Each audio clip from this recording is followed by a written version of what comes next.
Bon alors je sais, j'arrive un petit peu après la guerre, mais on va parler de Star Wars Outlaws, un des gros jeux de l'année du point de vue technique. Donc on va aller voir comment ça se passe sur PC, juste après la petite sponsor. Allons-y, c'est parti. Alors, petit changement qui n'en est pas vraiment un pour le sponsor de la chaîne, vous connaissez sûrement Godil24 qui accompagne la chaîne depuis maintenant pas loin de 2 ans. Eh bien, on bifurque maintenant sur KissFan, qui est un autre site de la même boîte, mais c'est exactement la même chose. On retrouve donc les classiques, ainsi que les mêmes codes promo et réductions avec les clés Windows 10 Pro à moins de 9€ et les clés Windows 11 Pro pour moins de 14€ avec le code de la chaîne VCG50. Et pour les clés Office ou les packs Windows plus Office, vous bénéficiez de 62% de réduction avec le code VCG62. Au niveau du paiement, le processus est expliqué en bas de la page de l'offre qui vous permettra de choisir votre moyen de paiement par carte ou PayPal. Et au moment de recevoir là ou les clés par mail avec les instructions pour les utiliser, n'oubliez pas de vérifier que le mail ne soit pas dans votre répertoire spam au cas où. Si vous rencontrez le moindre problème, n'hésitez pas à contacter le service client qui est disponible 7 jours sur 7 et 24 heures sur 24 qui vous accompagnera au plus vite. Tous les liens sont dans la description de la vidéo, et comme d'habitude, merci à vous si vous achetez une clé, car ça vous permet de soutenir la chaîne qui survit en grande partie grâce à ce partenariat, tout en ayant quelque chose en retour. Donc un grand merci à vous pour votre soutien et à KissFan qui sponsorise cette vidéo. Alors, Star Wars Outlaw, c'est le premier jeu Star Wars de la part d'Ubisoft, et c'est donc le studio Massive qui est ici à la manœuvre. Massive, qui l'on doit aussi Avatar Frontiers of Pandora l'année dernière, et les deux jeux utilisent le même moteur, le Snowdrop Engine, qui a montré avec Avatar qu'il pouvait faire de très belles choses, et clairement, ici aussi, c'est encore le cas, puisque Star Wars Outlaws, c'est un des plus beaux jeux, techniquement parlant, qui sont sortis cette année, jusqu'ici du moins. Mais bon, comme c'est un jeu Ubisoft, pas de grande surprise, c'est un open world à la Ubi, donc ceux qui apprécient la formule habituelle et Star Wars seront contents, mais pour les autres comme moi, ça sera forcément un petit peu plus compliqué, puisque même si on sent que chez Ubi, on commence à s'apercevoir que recycler grosso modo la même formule et l'appliquer à quasiment toutes les licences, ça commence un petit peu à lasser, je trouve que les prises de risques et variations sont un petit peu trop timides, même si ça semble aller dans le bon sens, ça bouge vraiment très doucement. Mais bon, perso, je suis pas méga fan des open world Ubi, je l'ai déjà dit par le passé, et j'avoue que les premières heures passées sur Outlaws m'ont pas vraiment transporté.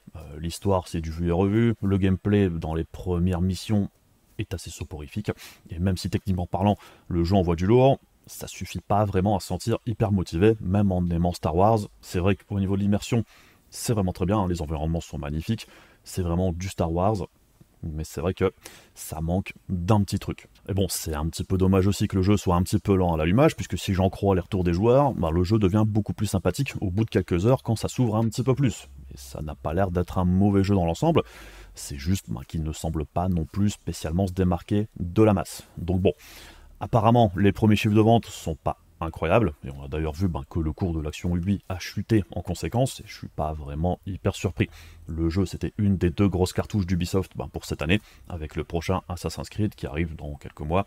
Si Outlaws se vend pas bien, c'est un plutôt mauvais signal pour Ubi qui n'est déjà pas dans une période très favorable. Et pour ce Star Wars, je trouve qu'il y a plusieurs problèmes au niveau du jeu lui-même, mais aussi avec ce qu'il y a autour. Déjà, le modèle économique à la Ubisoft, un jeu solo à 70€ qui ne donne pas accès au jeu entier, pour moi c'est une grosse erreur. Pareil pour les histoires de Season Pass sur un jeu solo, je pense que ça ne passe plus trop auprès des joueurs. 110€ pour avoir le jeu complet, c'est beaucoup trop. Et en passant 15 jours après un Black Myth Wukong qui propose un jeu complet sans microtransactions pour 60 balles, la comparaison est difficile. Alors je sais, Ubi met beaucoup en avant son abonnement Ubisoft Plus, qui donne accès à tout le catalogue de l'éditeur pour 18€ par mois, dont Star Wars Outlaws. Et effectivement, si vous prenez un mois d'abonnement pour boucler le jeu en moins d'un mois et ne plus y revenir, c'est ce qui reviendra le moins cher pour jouer au jeu.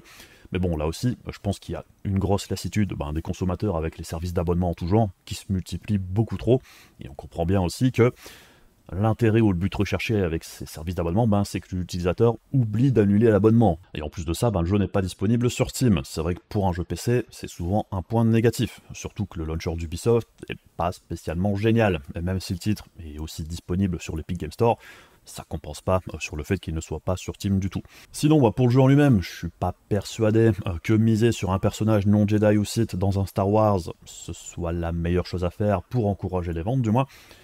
Je sais que d'un côté, on est tenté de se dire que c'est plus original qu'une histoire de Sith ou de Jedi habituelle, mais bon, Star Wars tourne majoritairement autour des Jedi et des Sith, et je suis pas certain que miser sur une aventure d'une pseudo Han Solo, c'était le meilleur choix pour le personnage principal, du moins, c'était probablement pas le plus vendeur pour le grand public, à mon avis. Je peux me tromper.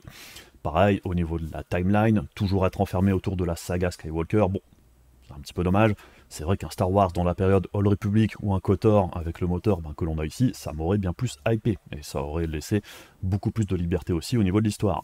Mais bon, c'est dommage. Donc bon, ça c'est mon avis rapide, je dirais, sur la situation, mais revenons à ce qui nous intéresse le plus sur la chaîne, la technique, et les performances et tout ça. Et de ce côté-là, Star Wars Outlaw ne déçoit pas. Comme je le disais plus tôt, on est chez Massive, avec le même moteur que pour Avatar l'année dernière, avec quelques petites améliorations techniques, et pour la version PC, c'est un jeu sponsorisé par Nvidia, là où Avatar l'année dernière était sponsorisé par AMD. Et malgré ça, Avatar tournait mieux sur les GeForce que sur les Radeon. Donc les sponsors, ça ne veut pas forcément dire avantage pour une marque ou une autre. Et même si Avatar était un des plus beaux jeux de 2023 avec Alan Wake 2, il était aussi très gourmand. Et c'est assez normal, puisque que ce soit pour Avatar ou Outlaws ici, le moteur utilise du ray tracing dans tous les modes de rendu, même en détail bas, il y a du ray tracing. Et oui, c'est aussi du ray tracing dans la même veine que l'humaine avec le Unreal Engine 5, du ray tracing software on va dire, mais ça reste du ray tracing malgré tout. Et c'est loin d'être gratuit. Le coût en ressources est vraiment très important. C'est juste que c'est une des seules manières de faire, ou d'avoir du ray tracing sur console aussi. Mais le jeu reste gourmand malgré tout comme Wukong il y a quelques jours. Et comme avec Wukong justement, il y a également un autre mode de rendu en plus sur PC, c'est le RTX DI, donc du ray tracing sauce Nvidia, du ray tracing hardware de meilleure qualité que celui du jeu de base, mais qui est aussi beaucoup plus gourmand. Au niveau des upscalers, on retrouve évidemment le DLSS, on a le FSR et le XeSS, et au niveau du Frame Generation, on a le DLSS Frame Generation et le FSR Frame Generation. Par contre ici, il n'y a pas le FSR 3.1, donc on ne peut pas coupler le Frame Generation d'AMD avec un autre upscaler que le FSR, ce qui est dommage, et j'espère vraiment que le FSR 3.1 sera présent d'office dans plus de titres assez rapidement. On retrouve également le Ray Reconstruction pour les GeForce, donc le DLSS 3.5, et c'est d'ailleurs seulement le 3e jeu, il me semble, qui propose la technologie après Cyberpunk et Alan Wake 2. Le jeu est protégé par des niveaux pour le plaisir des petits et des grands, et des testeurs de processeurs, et comme d'habitude, au niveau de l'impact sur les performances, on sait pas trop. Mais dans l'ensemble, j'ai pas trouvé les performances du jeu mauvaises. Quelques petits stutters de temps à autre, mais c'est plutôt rare. Et je dirais que le seul moment où j'ai rencontré des performances un petit peu plus instables, c'est en utilisant le ray tracing hardware. Rien que sur ma scène de bench, ça crée un gros ralentissement au tout début de la run, on le verra ensuite, et le frame time est également moins stable dans l'ensemble avec le ray tracing hardware qu'avec le rendu classique, que le render classique. Donc bon, je pense que ça manque un petit peu d'optimisation de ce côté-là. Au niveau du test de performance, alors j'ai choisi une scène mixte, on va dire, une séquence en speeder dans l'open world où on se dirige et on rentre dans la ville, où il y a une masse de PNJ plus importante qu'en extérieur. C'est une séquence d'1 minute qui me paraît du coup plutôt sympathique à la fois pour la partie graphique et le processeur. Au niveau des drivers, alors j'ai utilisé les drivers pour le titre qui est sorti pour les 3 marques, et comme pour la vidéo de Wukong, on va aller regarder ce que ça donne du côté du ray tracing et des upscalers aussi, au niveau de la qualité d'image. Et pour les réglages utilisés, comme pour la vidéo sur Wukong il n'y a pas très longtemps, vu qu'Hardware Unboxed a produit un guide d'optimisation avec des settings optimisés, j'ai utilisé ceux-ci pour faire mes tests, et comme on le verra, ça marche plutôt bien. Je vous montre les réglages en question ici, si vous voulez utiliser les mêmes, et j'ai également fait les petits duels entre les différentes cartes graphiques en vidéo, comme je l'avais fait la dernière fois, ainsi que les graphiques habituels, bref, allons-y. Alors on commence avec un petit comparatif au niveau de la qualité d'image, je dirais du jeu en fonctionnement normal, sans upscaling. Donc ici à gauche, on a le rendu natif, au milieu, c'est le rendu avec le RTX DI, donc le ray tracing de chez Nvidia, et à droite, c'est la même chose avec le Ray Reconstruction. Alors ce qu'on peut noter, déjà c'est pas exactement le même moment du jour, j'ai enregistré à la file, mais ça a un petit peu évolué, c'est pour ça que c'est un petit peu plus sombre à gauche. Alors ce qu'on peut voir déjà, c'est qu'au niveau du rendu de l'eau, on peut voir qu'ici, c'est quand même pas terrible. C'est un petit peu un truc qui m'a sauté aux yeux quand je me promenais dans le jeu, c'est que la flotte, ça rend pas très bien. Ça rappelle un petit peu Wukong par certains côtés, avec certains angles et tout ça, c'était pas génial. Ici, c'est un petit peu la même chose. Au milieu, on peut voir que le rendu est similaire, ça rend pas très bien, mais on voit qu'il y a un petit peu plus de choses qui sont reflétées au niveau de ce qui se passe à l'écran. Et à droite, par contre, on voit qu'avec le Ray Reconstruction, ça rend totalement, c'est un rendu totalement différent. Et clairement, je préfère largement ce rendu-là, ça paraît beaucoup plus net dans l'ensemble, et même au niveau des effets de vague et tout ça, je trouve que ça rend beaucoup mieux. Donc c'est vrai que à ce niveau-là, c'est un net positif pour le Ray Reconstruction ici. Alors, autre comparaison entre les 3 modes de rendu différents, Bon, ici on fait une balade en speeder, alors c'est très difficile hein, d'avoir exactement le même, je dirais, moment du jour dans le jeu, quand on fait des tests à la suite. Du coup ici c'est pas parfait encore une fois. Alors, déjà, bah, on peut observer plusieurs choses, hein, déjà rien qu'avec ce qu'on voit ici. Je trouve que de loin c'est déjà assez apparent. Alors, on peut voir bah, déjà qu'au niveau des herbes, à gauche, avec enfin à droite plutôt, avec le Ray Reconstruction, bah, on voit que c'est hyper pixelisé. Et ça, c'est vraiment un des gros points faibles du Ray Reconstruction sur le jeu à l'heure actuelle. Je ne sais pas si ce sera corrigé, mais c'est qu'au niveau de la végétation en mouvement, bah, selon les scènes, selon les moments, ça peut rendre quelque chose de très pixelisé, de très brouillon, de très confus, un petit peu comme on le voit ici. Si on fait attention à ce qui se passe en mouvement, c'est assez apparent, enfin on voit, hein, au milieu c'est beaucoup plus net, et même à gauche, hein, avec le rendu natif on va dire, dans l'ensemble la végétation se maintient beaucoup mieux, tandis qu'ici, ben, ça devient vite un gros amas de pixels, enfin c'est pas net, ça fait très...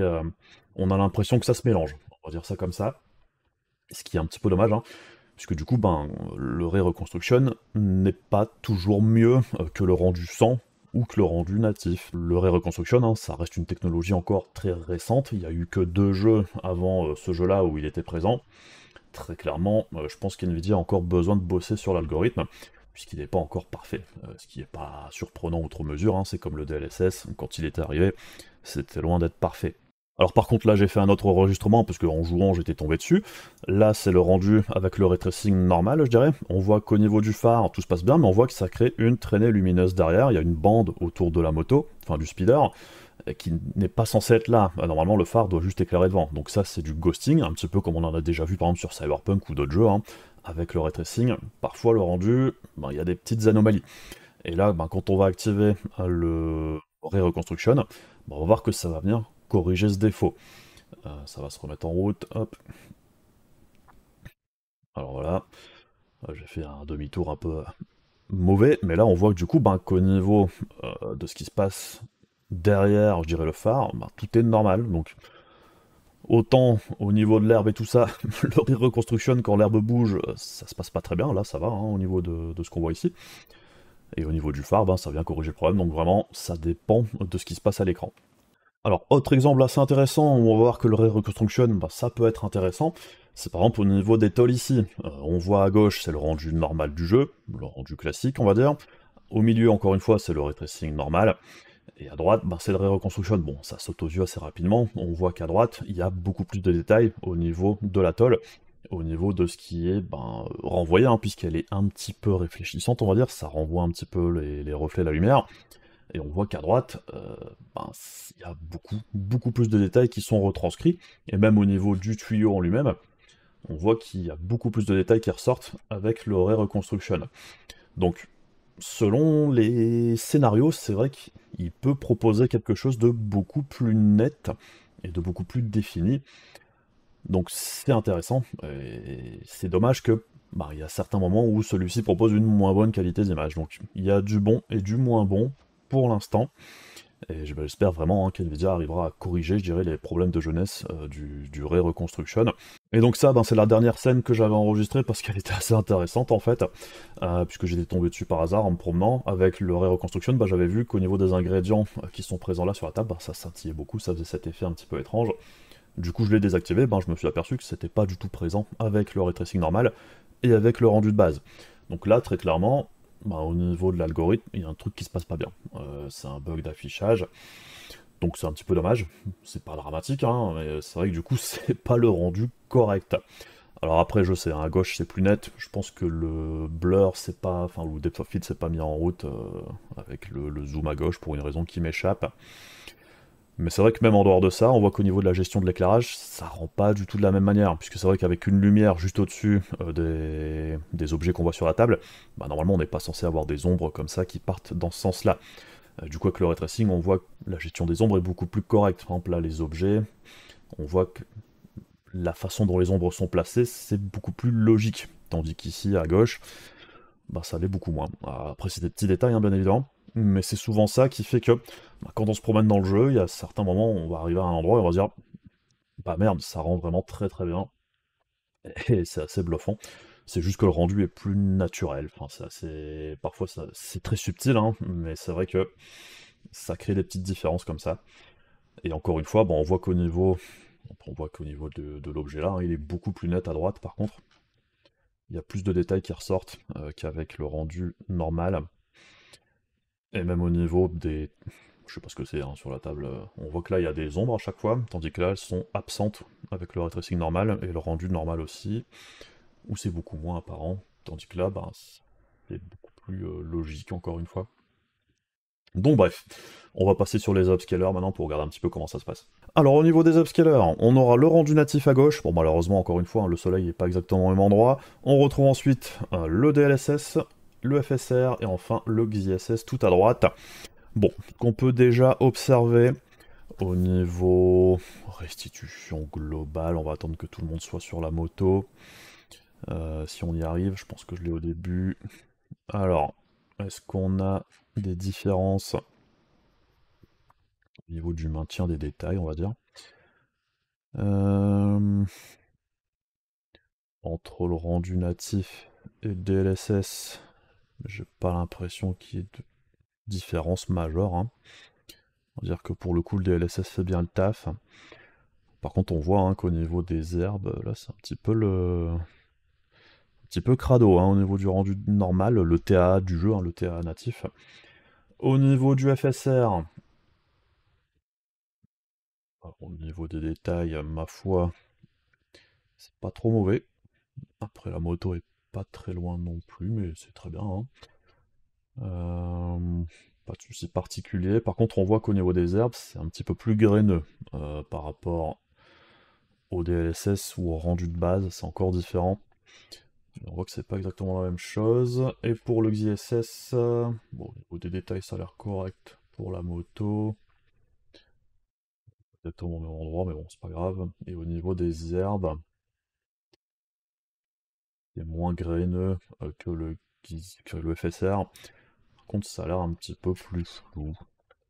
Alors après, en mouvement. En mouvement, enfin, l'herbe de base, ça va. C'est difficile parce que c'est pas exactement le même rendu que les autres renders. Bon, du coup, on va plus comparer les upscalers entre eux. Alors, le FSR, on a l'impression qu'il est un petit peu plus net. On a l'impression que c'est plus sharp. Par contre, le problème, c'est que ça a un rendu un petit peu pixelisé par rapport au DLSS, qui est un petit peu plus doux. Alors après, on peut préférer l'un plutôt que l'autre. Moi, je préfère un rendu un petit peu plus doux, en général, plutôt que un rendu un peu trop sharpen, comme c'est le cas ici. Et le XISS, ben lui, il fait un petit peu... Ça va se relancer. Le XISS, il est pas trop mal, là. Hein. Ça fait un peu pixelisé aussi. Après, le ciel est pas exactement le même au niveau de l'éclairage, donc si on met une petite pause au pif, ouais, le XSS c'est un peu plus flou, hein. Mais c'est pas mauvais. Mais clairement, le FSR a un rendu totalement différent ici. Alors après, au niveau de la désocclusion autour du personnage, bon, on voit qu'à gauche, pas de souci particulier, que ce soit au niveau des cheveux ou au niveau de l'arme.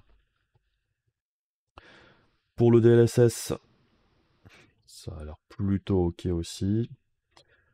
Pour le FSR, par contre, ouais, alors le FSR, j'ai l'impression qu'il y a...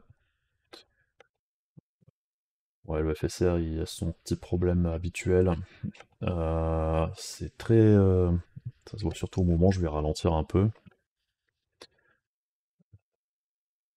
Je le vois, mais je sais pas si ça se verra sur la compression YouTube.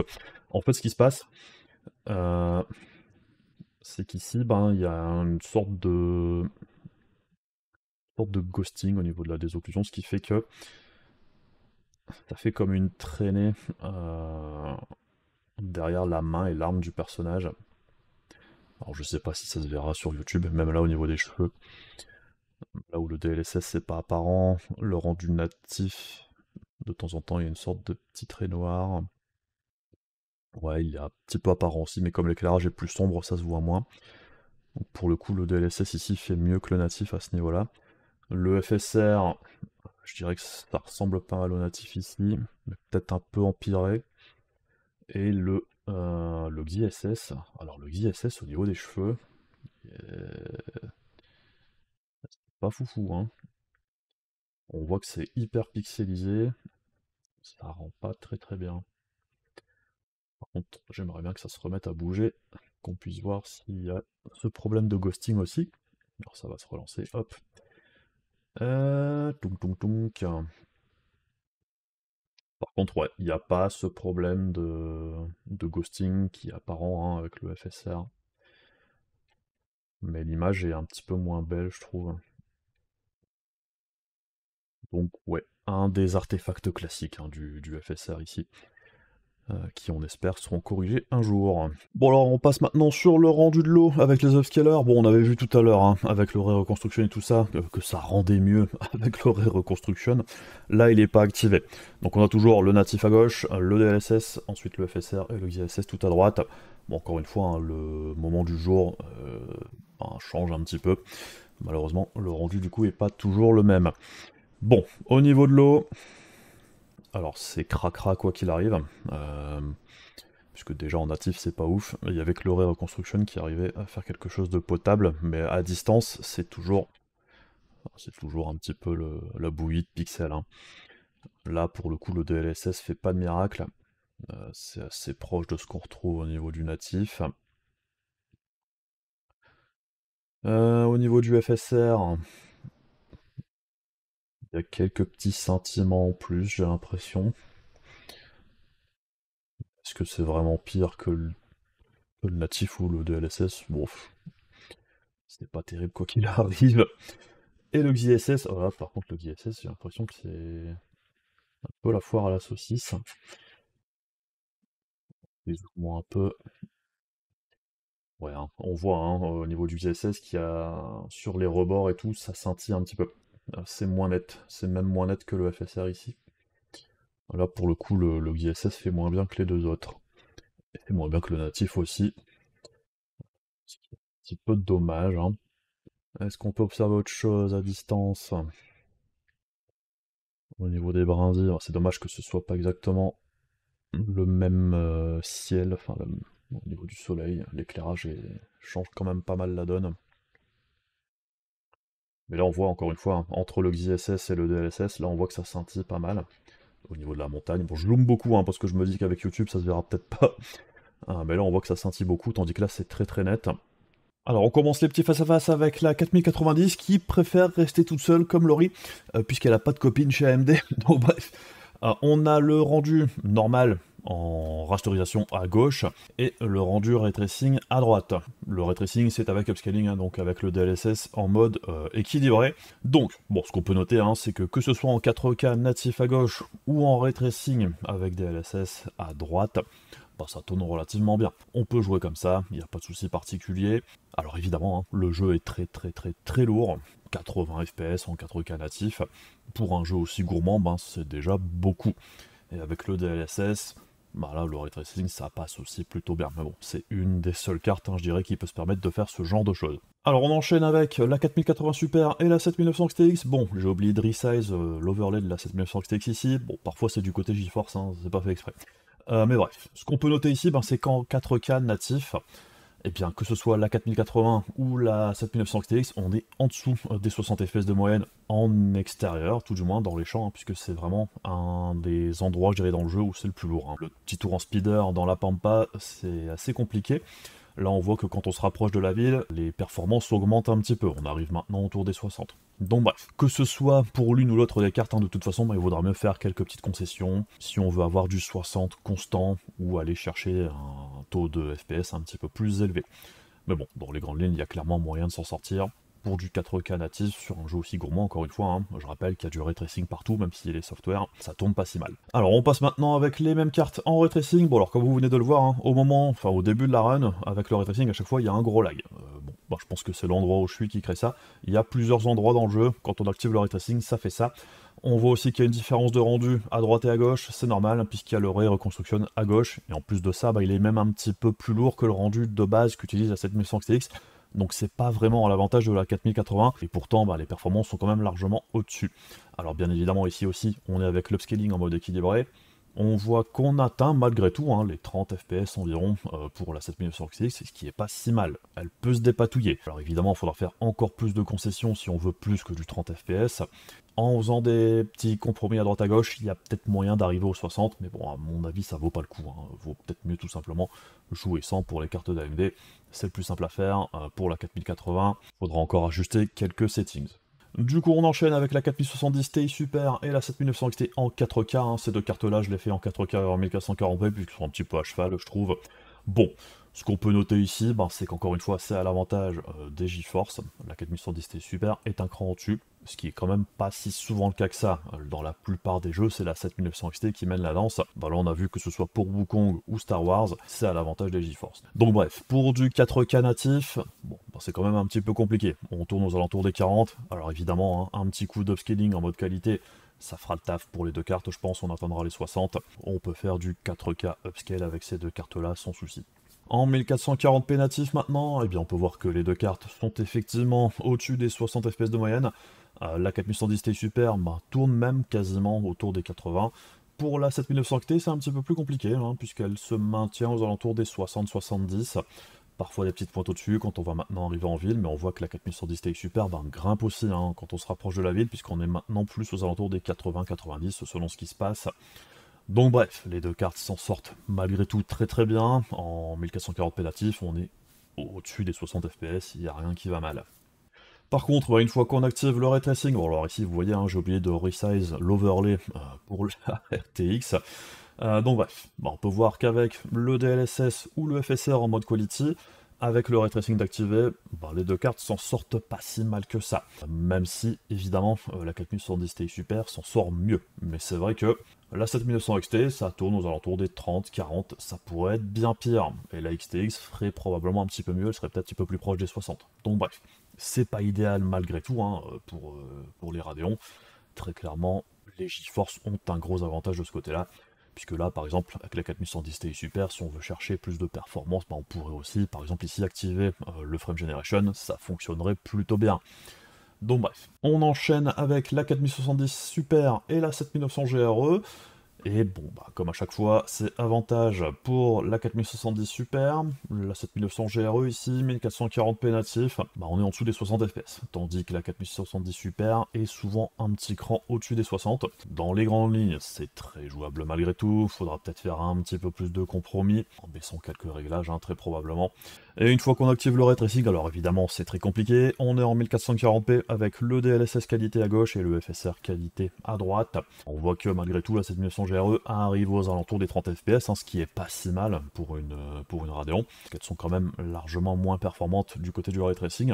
La 4110 Super, on voit que malgré tout, on n'atteint pas les 60 FPS constants, donc bon, ça reste quand même un petit peu compliqué, même si je pense qu'avec un petit coup de frame generation ici, ou en baissant quelques détails, la 4110 Super pourrait s'en sortir, même si c'est pas tout à fait optimal, on aimerait bien être encore un petit peu plus proche des 60 constants, mais ça doit passer. Alors, pour le match 4070, 7800 XT, bon, on voit qu'ici, c'est à l'avantage de la 4070, là aussi, c'est quand même assez rare, dans beaucoup de situations, la 7800 XT a un petit avantage, sur ce jeu-là, c'est à l'avantage de la 4070.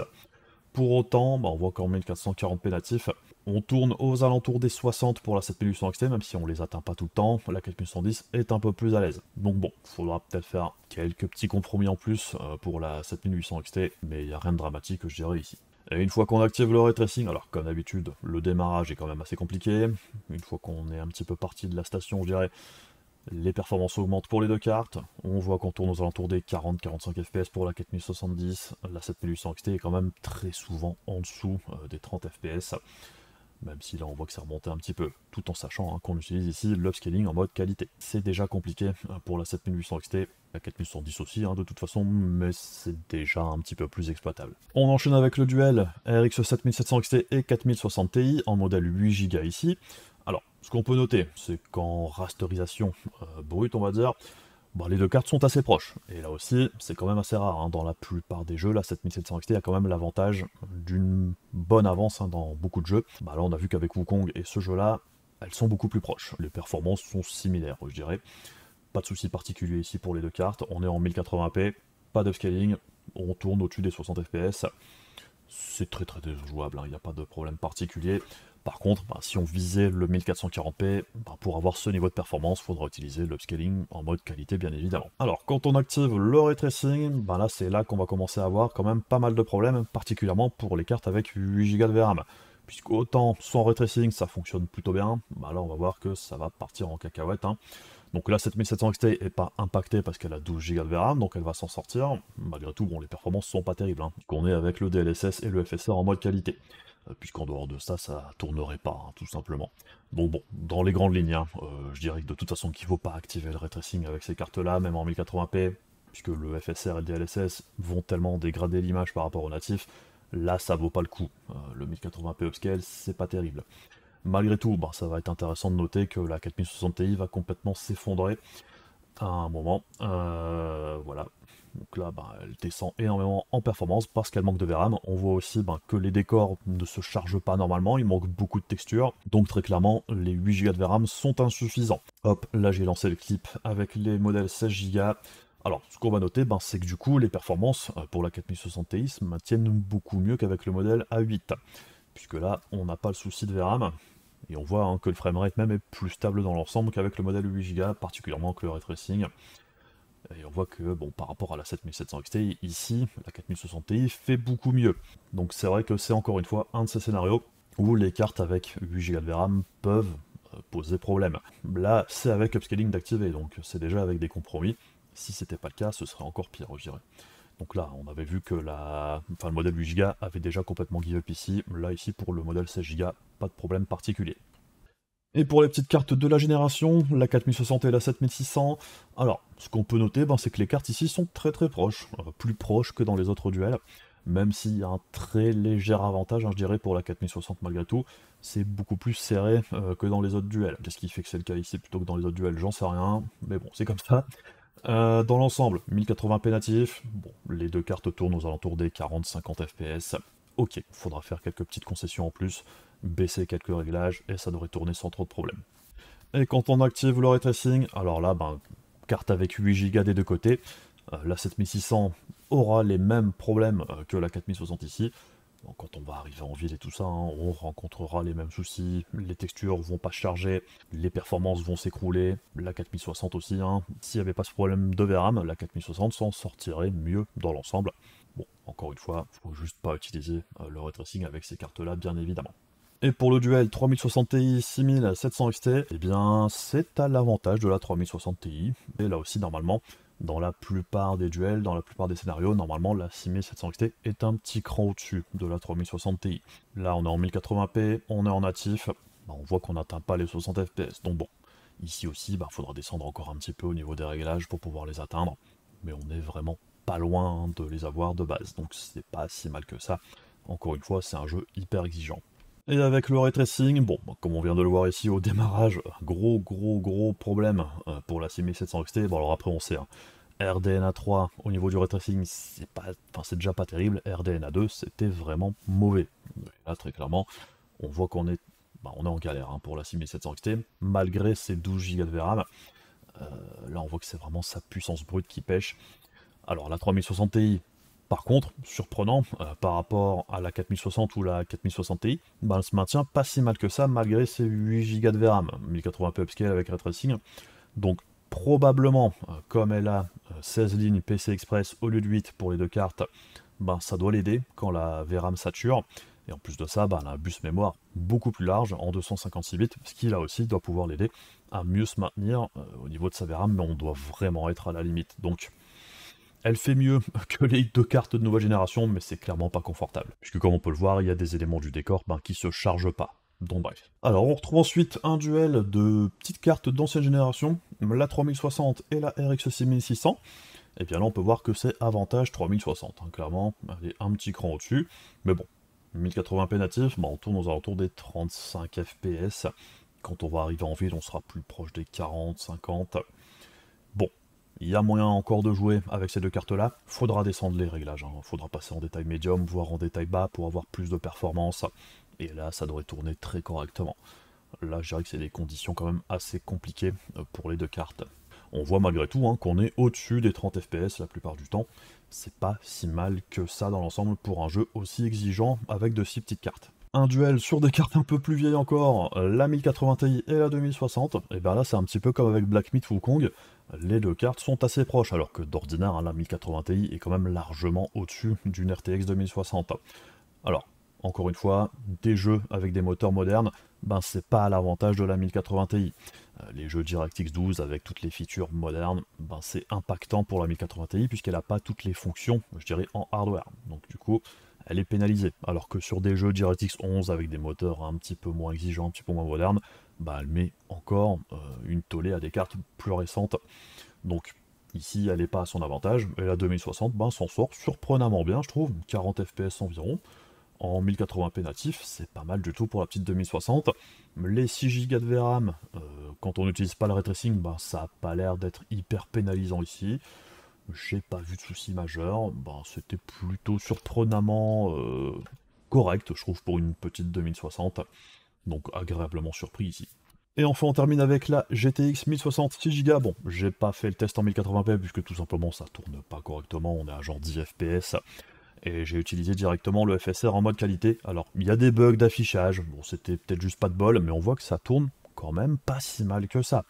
FSR qualité, avec les réglages je dirais élevés, bah, on voit que la petite 1060 s'en sort encore aux alentours des 30 FPS. Donc j'étais assez surpris hein, de voir bah, qu'elle pouvait quand même encore jouer à un jeu aussi exigeant, juste avec le FSR. C'est pas si mal que ça. Alors, je dis pas que c'est des conditions incroyables, mais pour une GTX 1060, hein, c'est quand même l'entrée de gamme d'il y a environ 8 ans. Ben, c'est surprenamment correct. Alors évidemment, je sais pas si les bugs d'affichage qu'on a vus au niveau de l'éclairage et tout ça tout à l'heure seront tout le temps là, mais bon, je pense qu'avec cette carte-là, c'est déjà même incroyable que ça affiche ce que ça affiche ici. Et donc on enchaîne maintenant avec les performances en graphique. Alors, ce qu'on peut noter ici, bon déjà la 4090 mène la danse d'emblée, on voit que la 4080 Super également, et globalement ce qu'on note hein, c'est que oui, très clairement, les GeForce ont l'avantage ici sur les Radeon, encore une fois, un petit peu comme c'était le cas sur Wukong, mais c'était aussi le cas sur Avatar l'année dernière. Puisqu'on peut voir hein, par exemple que la 3090 Ti est quasiment au même niveau que la 7900 XTX ici. Donc on voit que la plupart des cartes modernes sont capables de faire du 60 FPS, plus ou moins constant, jusque la 3060 Ti, qui est celle qui passe sous les 60 FPS de moyenne.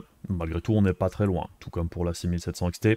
La 4060 et la 7600 n'y sont pas, donc il faudra descendre les réglages en mode médium par exemple, pour avoir quelque chose de plus fluide dans l'ensemble. Les cartes d'Intel, on n'en avait pas encore parlé jusqu'ici, bon, elles s'en sortent correctement, je dirais, ça fait jeu égal avec la 3060, c'est ce qu'on retrouve dans la plupart des jeux encore à l'heure actuelle, donc c'est potable. Il n'y avait pas de problème majeur au niveau des drivers, mais bon ici, elle se dépatouillait plutôt correctement, et on voit qu'en bas de tableau, hein, la 1060 et la 380 sont pas spécialement à la fête en natif. Avec un coup d'upscale, et en baissant les détails, je pense qu'il y a moyen d'avoir quelque chose de très jouable. Alors en 1440p, la 4090 fait une envolée, puisqu'elle est toute seule, hein. Je dirais elle est déjà 25% au-dessus de la 4080 Super, et elle est aussi assez loin devant la 7900 XTX, qui est quand même un bon cran derrière la 4080 Super ici, tout du moins sur la moyenne, puisqu'on voit qu'au niveau des 1%, les écarts sont pas si marqués que ça. Dans l'ensemble, ça reste encore tout à fait jouable pour un gros paquet de cartes, mais on voit que c'est la 7900 GRE qui ferme la marge des 60 FPS de moyenne. Donc la 7800 XT est un petit cran en dessous ici, mais elle est pas très loin de les avoir, les 60. Donc il faudra faire des petites concessions ici, avec quand même beaucoup de cartes pour du 1440p. Pour le 4K, évidemment, j'ai pas retesté toutes les cartes, puisque la plupart d'entre elles sont incapables de faire du 4K natif sur ce jeu-là. Hein. Donc la 4090, toujours complètement toute seule devant toutes les autres, hein, avec à peu près 80 FPS de moyenne. Et la 4080 Super est déjà sous les 60 FPS. Donc bon, pour le 4K natif, évidemment, hein, sur les jeux les plus exigeants, faudra déjà faire appel à l'upscaling ou avoir des réglages un petit peu plus conservateurs. La 7900 XTX est pas méga à l'aise, hein. La 3090 Ti et la 4070 Ti Super sont vraiment juste derrière. et la 7900 XT est quand même ici en milieu de tableau, à peine devant la 4070 Super. On voit que la 3080 se maintient à peine au-dessus des 30 FPS de moyenne, mais elle arrive enfin elle est au même niveau de performance que la 7900 GRE et la 4070. Et la 7800 XT ici ferme la marche avec tout juste 30 FPS de moyenne. Bon alors pour les tests en ray tracing, j'ai fait uniquement les mêmes tests qu'on a vu en vidéo en fait, à savoir du 1080p ou 1440p au 4K avec upscaling et le ray tracing en détail élevé. Ce qu'on peut voir, hein, c'est qu'évidemment les cartes avec 8 Go de RAM sont en grande difficulté, que ce soit la 4060 Ti, la 4060 ou la 7600 et la 6600. Malgré tout, on voit que la 4060 Ti 16 Go s'en sort pas assez mal, et la 3060 Ti aussi, même si on a vu avec la vidéo qu'il y avait des petits bugs d'affichage, des textures qui s'affichaient pas, donc elle triche un petit peu on va dire. La 770 s'en sort convenablement, hein, avec 34 FPS de moyenne. C'est pas si mal que ça pour les cartes d'Intel avec le ray tracing. Elles sont quand même beaucoup plus à l'aise, je dirais, que les cartes d'AMD de ce point de vue-là. Toujours en ray tracing en 1440p avec le DLSS ou le FSR en mode quality. Bon, on voit déjà hein, que même la 4070 Ti Super n'atteint pas les 60 FPS de moyenne. La 3090 Ti non plus. Donc déjà là, c'est quand même assez compliqué. Bon, pour la plupart de ces cartes-là, en réalité, je trouve que le ray tracing, ici, ça vaudra pas le coup, il faut faire trop de concessions, même si pour la 4070 Ti Super ou la 3090 Ti, voire même la 4070 Super, en activant, je dirais, le Frame Generation, il doit y avoir moyen d'avoir quelque chose de jouable et de pas trop moche. Donc c'est à voir, hein, c'est à tester, même si pour la 3090 Ti, il faudra passer par le FSR, ce qui n'est pas forcément idéal. Et enfin en 4K avec DLSS ou FSR en mode équilibré, bon, là il n'y a concrètement que la 4090 qui arrive à maintenir du 60 FPS de moyenne. La 4080 Super on est à 40 et la 7900 XTX à 30. Donc bon, le 4K upscale avec ray tracing pour la 7900 XTX, faut oublier. La 4080 Super c'est déjà pas incroyable. Par contre en 1440p, je pense que ce soit pour la 4080 Super ou la 7900 XTX, avec l'upscaling en mode qualité, ça doit passer pour les deux. Alors, au niveau du scaling, de l'upscaling, eh bien, ce qu'on peut noter ici, c'est que pour le DLSS, avec la 4090, alors évidemment, hein, passer du natif au DLSS qualité, c'est un énorme boost de performance, hein, de pas loin de 40%, on est à 39 presque, pour une perte de qualité très minime hein, en 4K. Le DLSS qualité, faut vraiment loucher sur l'écran pour voir une différence avec le natif. Personnellement, là, souvent le DLSS en 4K, c'est en mode équilibré que je m'arrête. Le mode performance, souvent je trouve que ça commence à devenir quand même visible. Et sur ce jeu-là, c'est vrai qu'au niveau des cheveux et tout ça, quand il y a un petit peu de flou selon ce qui se passe, parfois le DLSS en mode performance rend pas très bien. Et au niveau des presets du jeu lui-même, alors ce qu'on peut noter, c'est qu'évidemment l'ultra c'est hyper gourmand. On voit que les détails élevés permettent déjà de gagner quand même pas mal de performance, puisqu'on est sur 27% de gain, et on voit que les détails optimisés qualité pour Hardware Unboxed, on est sur à peu près le même type de gain, on est sur quasiment 30% de performance en plus par rapport à l'Ultra, ce qui est un joli gain de performance pour une perte de détails visuels très minime. Donc très clairement, hein, ça vaut le coup d'utiliser ces réglages, ça fait gagner vraiment beaucoup de performance. On voit qu'ensuite, les détails médiums permettent encore de gagner quand même un bon cran de perf en plus. Dans l'ensemble, on voit qu'au niveau du scaling des presets du jeu, on peut quand même gagner beaucoup en performance. Donc le scaling au niveau du jeu est quand même pas si mal que ça.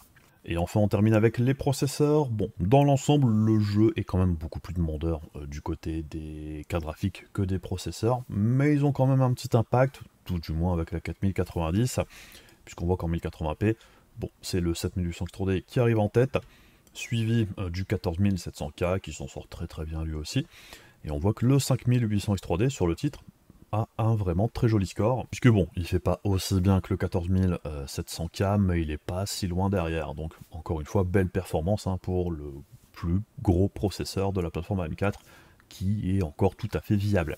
On voit que le Ryzen 7600, s'en sort pas si mal que ça, hein, mais c'est vrai qu'il y a un joli gap de performance avec le 7800 X3D malgré tout, du moins jusqu'en 4K, hein, où quasiment tous les processeurs arrivent à égalité, en dehors des plus faibles bien évidemment.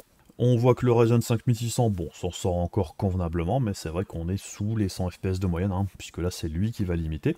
Donc le jeu est quand même assez exigeant aussi du côté du processeur, hein, puisqu'on voit par exemple que le Ryzen 3600, il n'atteint pas les 80 FPS par exemple. C'est vrai que si on fait le parallèle avec ce qui se passe sur console, on voit que pour du 60 FPS constant, la génération 3000 fait le taf, mais c'est vrai qu'on n'est pas beaucoup plus haut que les 60. Alors au final, d'un pur point de vue technique, qu'est-ce que l'on peut penser de ce Star Wars Outlaws? C'est plutôt bon dans l'ensemble. Le jeu est vraiment très très beau, et vraiment, ne vous fiez pas aux streams ou aux vidéos YouTube, les compressions successives massacrent vraiment la qualité d'image, puisque le jeu fourmille de détails, et les encodeurs apprécient pas vraiment ça. Et c'est vrai que ça, c'est un problème pour la plupart des jeux modernes.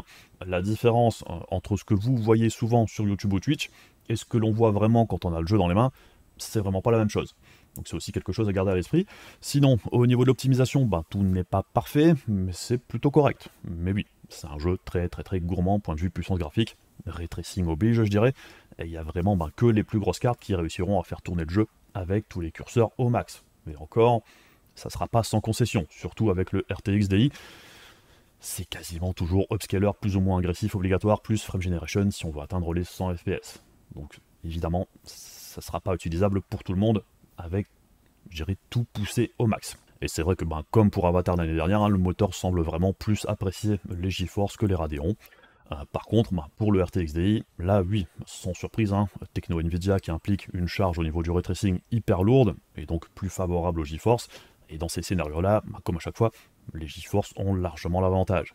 Même si, par rapport à Wukong, je trouve que ça me paraît un petit peu moins gourmand. C'est vrai que les 7900 XT et XTX ici peuvent, avec pas mal de compromis, se dépatouiller en 1440p avec upscaling, même si bon, je pense pas que ce soit le bon plan pour ces cartes-là pour autant. Mais sinon, pour le RTX DI, je trouve qu'il est plus intéressant sur Star Wars Outlaws que ne l'était le path tracing sur Wukong. Les environnements du jeu s'y prêtent mieux, et au niveau des ombres et des éclairages et tout ça, c'est un cran au-dessus par rapport au render de base du jeu. Tout est plus naturel, je dirais, et à certains moments, quand on se promène, c'est vrai que parfois on se dit c'est quand même assez bluffant. Mais bon, oui, ça manque d'optimisation encore, et c'est aussi hyper gourmand pour le RTX DI en particulier. Et en ce qui concerne le Ray Reconstruction, alors, il y a du bon et du moins bon, on sent que c'est encore les débuts pour la techno, puisque sur certains aspects ça améliore clairement la qualité d'image vis-à-vis du denoiser de base avec le ray tracing normal. Par exemple, la lumière avec le speeder, la nuit c'est assez flagrant, ça rend aussi pas mal de petits détails encore plus nets également. La restitution des ombres est meilleure, et sur la gestion de l'aube, on a vu aussi que ça proposait un bien meilleur rendu. Mais c'est vrai que ça rend aussi certains éléments du décor moins stables, comme sur la végétation en mouvement par exemple, on voit que c'est pas encore ça. Et comme on l'avait déjà vu avec Cyberpunk, ça peut aussi créer du ghosting sur certains éléments, ou des bugs d'affichage comme on l'a vu ici. Donc bon, je dirais que tout comme pour le DLSS upscaling, je pense que le Ray Reconstruction est amené à s'améliorer dans le temps, au fil des révisions, mais il n'y a qu'en ayant la techno dans plus de jeux que ça pourra s'améliorer. En l'état, bon, c'est pas parfait, et c'est à essayer, et c'est à vous de voir si vous appréciez le compromis. Et si vous appréciez, tant mieux. Si vous n'aimez pas les désagréments du Ray Reconstruction, les autres modes de rendu restent aussi très très bons. Donc bon, c'est un choix en plus à avoir, à tester. Vous voyez ce que vous préférez au final. Puisque bon, n'oubliez pas non plus que toutes ces technos en plus sur la version PC, ce sont des options. On n'est pas obligé de tout mettre à fond tout le temps. Et c'est pas un drame de réduire certaines options graphiques selon votre matos. Le jeu de base est déjà vraiment magnifique, ça permet juste de pousser le rendu encore un cran au-dessus. C'est du bonus qui sera probablement beaucoup plus exploitable avec le hardware qui sortira dans quelques années, ou dans pas très très longtemps, on verra bien. Et perso, je trouve que même le titre en détail bas reste vraiment très très beau. Comme souvent, ne restez pas bloqué, je dirais, sur les réglages ultra. Faites pas une fixette là-dessus, mais les réglages optiques d'Hardware Unbox par exemple sont vraiment très bons, et déjà bien moins gourmands, et même en détail médium, je trouve que le jeu reste vraiment très très beau. Et ici encore, on a vu qu'on peut aussi faire tourner le titre surprenamment correctement, même sur une GTX 1060, ça reste jouable juste en activant l'upscaling, c'est pas optimal évidemment, mais pour une carte d'entrée de gamme qui a 8 ans, je trouve pas ça déconnant, et en plus on pourrait encore baisser les détails, ça aurait probablement encore tourné un petit peu mieux. Enfin bref, en dehors de ça, pas grand chose d'autre à dire ici, si ce n'est que, encore une fois, Massive a fait du bon taf d'un pur point de vue technique, le moteur est vraiment assez impressionnant, même si comme souvent chez Ubi, même si les environnements sont superbes, les animations pendant les cutscenes et tout ça, c'est pas encore parfait comparé à ce que proposent certains autres studios. Et puis, si vous avez apprécié les vidéos, comme d'habitude, les machins pénibles de YouTube, c'est débile, mais ça aide, donc pensez-y. Et comme toujours, un énorme merci aux membres de la page Ko-fi de la chaîne, ainsi qu'aux membres soutien YouTube. La chaîne survit aussi en grande partie grâce à vous, donc gros merci. Et puis, pour moi, je vais maintenant enchaîner avec Warhammer Space Marine 2. Du coup, on se retrouve rapidement pour d'autres vidéos. Je vous fais des bisous, je vous dis à la prochaine. Salut!